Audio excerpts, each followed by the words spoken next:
उम्दा और एक बहुत ही उत्तम बात मैं आपको समझाना चाहता हूँ। जैसे कि आप जानते होंगे कि जब मरियम यीशु के पैरों पर बैठी थी और मार्था काम कर रही थी, तब प्रभु ने उससे कहा कि जो उत्तम भाग मरियम ने चुना है, मेरे पैरों पे बैठ के मेरी सुनना, वो उससे कभी छीना नहीं जाएगा। मैं बिलीव करता हूँ आज जो मैं आपको बता रहा हूँ ये भी इस उत्तम भाग का एक हिस्सा है। और मैं आपको बताना चाहता हूँ, आप अपने लाइफ में बार बार उन्हीं पापों में अगर गिर रहे हैं तो ये स्टार्टिंग के 10 मिनट आप इस काउंसलिंग को बहुत ध्यान से सुने और समझें। ये हर एक के लिए है। हो सकता है कि आप में से कोई ये कहे कि मैं बिल्कुल बीमार नहीं हूँ, मुझे पैसों की कोई तकलीफ़ नहीं है, मेरे घर में सब ठीक है। और हम आशा करते हैं कि आपके घरों में ऐसा ही हो। लेकिन आप में से कोई ऐसा कह सकता है कि मुझसे पाप नहीं होता, मुझसे गुनाह नहीं होता, अब मैं अपने लाइफ में पूरी तरह से परफेक्ट हो चुका हूँ। आप जानते हैं कोई नहीं कह सकता। यूहन्ना में लिखा है, जो कोई यह कहता है कि मैं पाप नहीं करता और मैं बिल्कुल साफ हूँ, द बाइबल सेज वह झूठा है और सच्चाई उसमें नहीं है। इस दुनिया में हर व्यक्ति पाप करता है। इस दुनिया में एक ही व्यक्ति था जिसने कभी कोई पाप नहीं किया, वो हमारे यीशु मसीह थे। बाकी हम सब पाप करते हैं। एक दिन यीशु पतरस याकूब और यूहन्ना को प्रेयर करने के लिए पहाड़ पे ले गए। और आप जानते हैं कि वहाँ पर एलिया और मूसा यीशु की मौत जो क्रूस पर होने वाली थी उसकी चर्चा करने के लिए वहाँ आए हुए थे। ये गॉस्पेल्स में लिखा हुआ है। जब यीशु वहाँ से नीचे उतरा और उसने सबको एक्सप्लेन किया कि मैं बहुत जल्दी पकड़वाया जाऊँगा, वे मुझ पे थूकेंगे, वे मुझे मारेंगे, वो मुझे पीटेंगे, मुझे मार देंगे, पर तीसरे दिन मैं मुर्दों में से जी उठूँगा।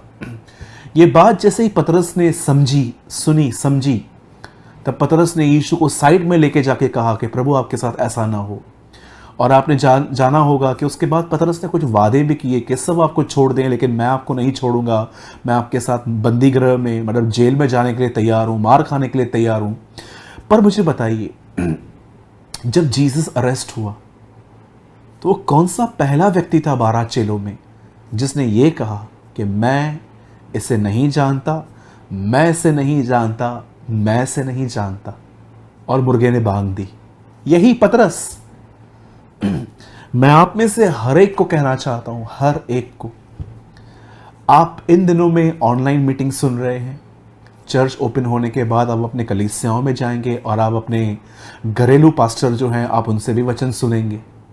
क्या आपने कभी ये ऑब्जर्व किया है, क्या आपने कभी अपने ऊपर ये स्टडी की है कि कई बार वचन को सुनने के बाद हमें जब महसूस होता है कि ये वचन तो मेरे लिए है, ये तो बिल्कुल सही कह रहे हैं, कि क्योंकि मैं भी ऐसा ही हूँ, मैं गलत काम कर रहा हूँ।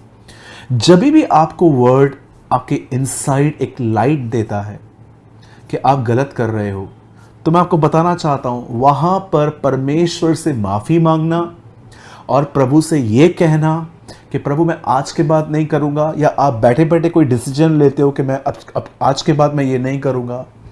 मैं आप में से हर एक को कहना चाहता हूँ, इस तरह आप कभी भी रोज रोज होने वाले पापों से बाहर नहीं आ पाएंगे।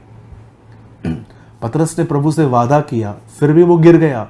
हम भी कई बार वचन को सुनने के बाद प्रभु को कहते हैं कि प्रभु बस अब मैं नहीं करूँगा, लेकिन आप देखते हैं 3 दिन 4 दिन हमारी पकड़ हमारे साथ रहती है, फिर आहिस्ते आहिस्ते आहिस्ते हम पीछे हो जाते हैं और उन्हीं पापों में हम फिर से गिरते हैं। जैसे हम यंग हैं तो हमें व्यभिचार का बहुत फोर्स होता है, हम सेम गिरते हैं। जानते हैं रीज़न क्या है?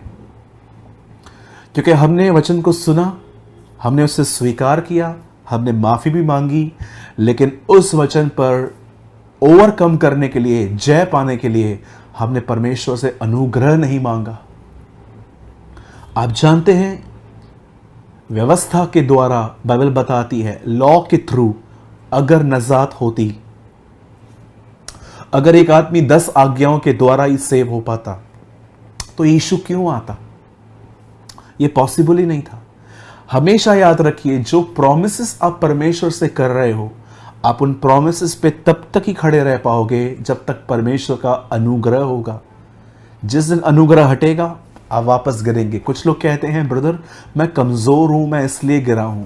रॉन्ग, आप कमज़ोर नहीं हैं, एक्चुअली आपको अनुग्रह नहीं मिला, और अनुग्रह आपको इसीलिए नहीं मिला क्योंकि आप में से कुछ लोग ऐसे भी हो सकते हैं जो खुदा से कहते हैं कि मुझे अनुग्रह दे, लेकिन आप फिर भी ये अपनी ताकत पे बिलीव करते हैं कि अब से नहीं होगा, अब से मैं नहीं करूंगा। याद रखिए, जिस दिन आपको जय पानी है सिर्फ उसी दिन आपको अनुग्रह मिलेगा। अगर आप एक दिन प्रार्थना करने के बाद 3 दिन आप इस चीज में लेके बैठे हो कि मैंने 3 दिन पहले प्रभु से मांगा था, अब क्या, द बाइबल से प्रति भोर उसकी करुणा नहीं होती है। मैं आप में से हर एक को कहना चाहता हूं, आपको प्रतिदिन अपने आप में खुदा के साथ चलने के लिए आपको अनुग्रह, ग्रेस, नजात मांगनी पड़ेगी। ये ऑटोमेटिकली नहीं है। यीशु ने कहा मांगो तुम्हें दिया जाएगा। द बाइबल सेज तुम्हें मिलता नहीं क्योंकि तुम मांगते नहीं। जरा सोचिए, क्या ये आपके साथ नहीं हुआ है कि आप चर्च गए या आपने ऑनलाइन मीटिंग अटेंड की, चाहे आपने किसी का भी वीडियो देखा यूट्यूब पे, आपने वर्ड सुना, आप कन्विक्ट हुए अंदर में कि यस मैं गलत हूं, लेकिन हुआ क्या, 2-3 दिन आपने अपने आप को पकड़ा, संभाला, आपके अंदर जो सेल्फ पावर था, आपका सेल्फ कंट्रोल की ताकत थी, आपने वो यूज कर ली। उसके बाद क्या हुआ, आप वापस गिर गए। द बाइबल से इस एक इंसान का दिल परमेश्वर के अनुग्रह से मजबूत होता है। अगर आप नहीं जानते तो आप इब्रानियों 13 अध्याय पढ़ के देखिएगा, वहां लिखा गया है मन का अनुग्रह से मजबूत होना भला है। आप कुछ भी, कितनी भी मेहनत कर लो, आप अपने वादों पे खड़े नहीं रह सकते जब तक आप परमेश्वर से अनुग्रह नहीं मांगते। मैं एक डेफिनेशन आपको जरूर दूंगा अनुग्रह का, कि अनुग्रह क्या है। ये देखिए, ये मेरे चश्मे का कवर है। आज ये हवा में खड़ा हुआ है। क्यों खड़ा हुआ है? क्योंकि एक हाथ इसे संभाले हुए है, पर अगर ये हाथ हटा दूं तो ये नीचे गिरेगा। अनुग्रह वह हाथ है जो आपको उठाए ले चलता है, आपको संभालता है। कई सारे जो लोग हैं, जब उन्हें परमेश्वर अनुग्रह देता है और उसके बाद वो विजयी होते हैं, फिर वो पता नहीं क्या करते हैं। जब वो देखते हैं ना कि ये गलतियां दूसरे कर रहे हैं, तो वो अपने आप को थोड़ा अच्छा समझ के सामने वाले को तुच्छ समझते हैं कि मैं तो ऐसा नहीं हूं, और आहिस्ते आहिस्ते वो ग्रेस वापस उनके यहां से, उनके घमंड की वजह से चला जाता है। मेरे भाइयों, मेरी बहनों, याद रखिएगा, जब बारिश होती है तो जो जगह ऊपर पहाड़ों पे बनी है वो शायद सूख जाए, लेकिन निचली जगहें बहुत हद तक गीली होती हैं। अगर आप चाहते हैं कि खुदावन का फजल आपके ज़िंदगी में आए, याद रखिए, अगर आप थोड़ा ऊपर होंगे ये चला जाएगा, इसलिए नीचे रहिए ताकि ये हमेशा आप तक पानी की तरह बहकर आप तक पहुंच सके। मैं उम्मीद करता हूं कि आपने ज़रूर इस बात को समझा होगा कि रोज़ रोज़ के होने वाले गुनाहों को बाहर आने के लिए हमें प्रभु से अनुग्रह मांगना है।